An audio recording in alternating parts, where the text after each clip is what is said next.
Hey guys, what is going on, and welcome back to Mark's Tech. If you've seen my previous video, you would know that I got the Xbox Series X, the All Access Pass, which is for 35 bucks a month. You get the Xbox Series X console, and you get 2 years of Game Pass Ultimate. So instinctively, the day I got the Xbox Series X, I went straight into the Game Pass store and just started downloading a bunch of games. But the thing I wanted to find out was, why is everyone talking about Game Pass and no one is really talking about PlayStation Now? I mean, really. And that's exactly where I want to start my first point. With PlayStation Now, you get 800 games available for you to play.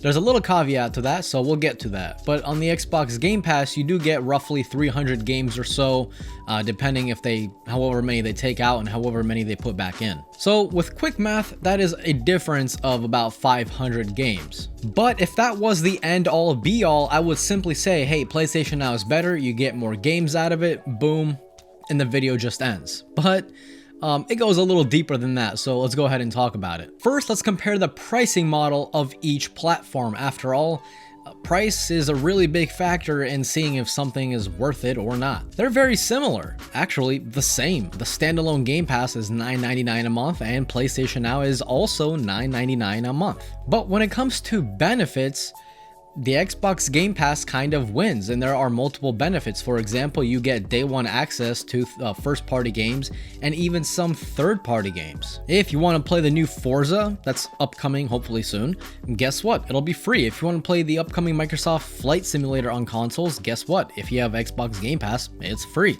What about the upcoming Halo? Free. What about any future Gears of War games? Free, and many others. But that's not all. As I've said, you get third-party day one releases as well. For example, Outriders on Xbox Game Pass is free. Meanwhile, on PlayStation, it is $70. So actually, it's not 70 bucks. It's 60 bucks. But right now, it is on an offer. Ends July 8th of 2021. And right now, currently, it's $39. Once that trial ends, it'll go back to being 60. Again, on Xbox, it's free. On PlayStation Now, the only benefits you really get is just downloading and streaming games. You don't really get any day one access, even if those games are made by Sony themselves. So as I've said, when Halo comes out, Xbox gets it for free as long as you got Game Pass. And whenever the next Spider-Man, for example, comes out, it'll still cost you. Now, I will say the one bonus that PlayStation Now has is you can get to play those games on PC on the base $9.99 a month version, but to get that on Xbox, you have to upgrade to the Ultimate, which is $15 a month, and then you can play those Xbox games on PC, but also on mobile. So I gotta clarify something again. If you just want to play Xbox games on PC, it's $5 a month to be able to do that. But if you have an Xbox and you want to play on PC as well, $15. Okay, back to the video. More than half the games on PlayStation Now are stream only. So if your internet's bad, you're not going to be having a good time. My internet is perfect. But even then, sometimes when I'm streaming, I see little hiccups. There's still some input lag, even though I'm connected via Ethernet, not even Wi-Fi. So you're still going to have not the best experience if you stream over downloading. The opposite is true for Xbox. Every game on Game Pass is downloadable. So I can play Gears of War here, then whenever I get tired of sitting in this wannabe gaming chair, I just take my iPad, go to the next room over, lay down on the couch, and finish playing Gears of War 5 on there. Yes, xCloud. xCloud is on iPad now and on iPhone, iOS devices. Nice. So sure, if you look at games in general, PlayStation Now wins because 800 games.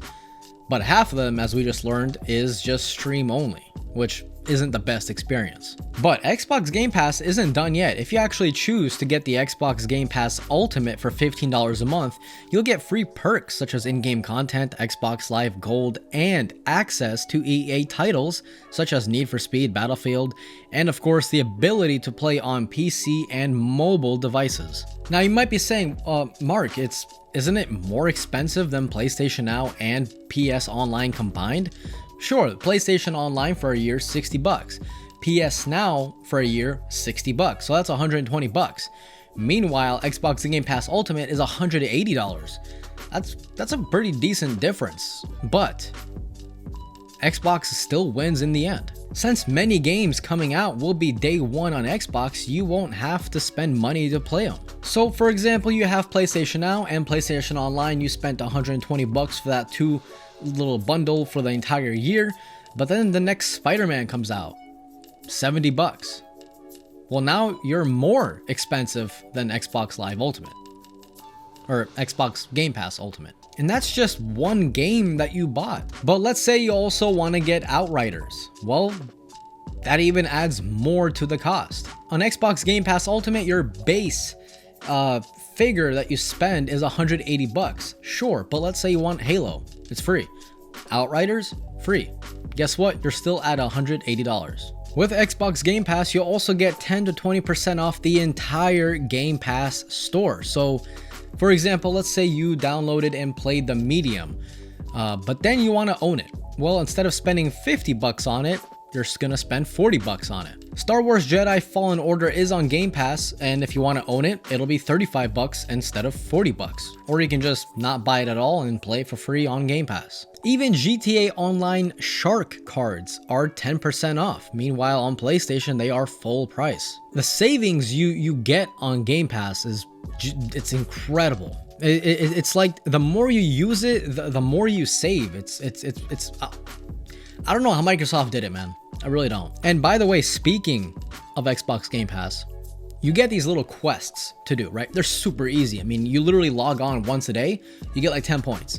You download like 2 games off of Xbox Game Pass, boom, 20 points. So I've had this Xbox on this account for 3 weeks, and I already have 1,254 points. So let's go ahead and say, let's just round up and say I got that many points in 4 weeks, a month. So if I continue that, right, for over a year, I did the math, I'm looking at it right now, I will have 14,400 points. And a month of Xbox Game Pass is 14,000 points. So once a year, I'll have 1 month free by just playing games. I mean, dude, come on. The best thing about Game Pass is that the more it grows, the more money Microsoft can throw around to other third-party games, so that they could probably put some sort of exclusive content into that game, or maybe even put that game day one into Xbox Game Pass. I mean, that would be insane. I owned PlayStation for years. I mean, I think my first PlayStation, I never had the PlayStation 2. I went just straight to the Xbox. The first PlayStation was a PlayStation 3 Slim. Then I got the Super Slim.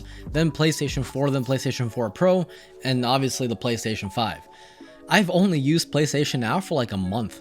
I don't get any benefits out of it, if that makes sense. Like with Xbox Game Pass, I can physically see the benefits, right? If you get Ultimate, you also get Xbox Live Gold bundled in.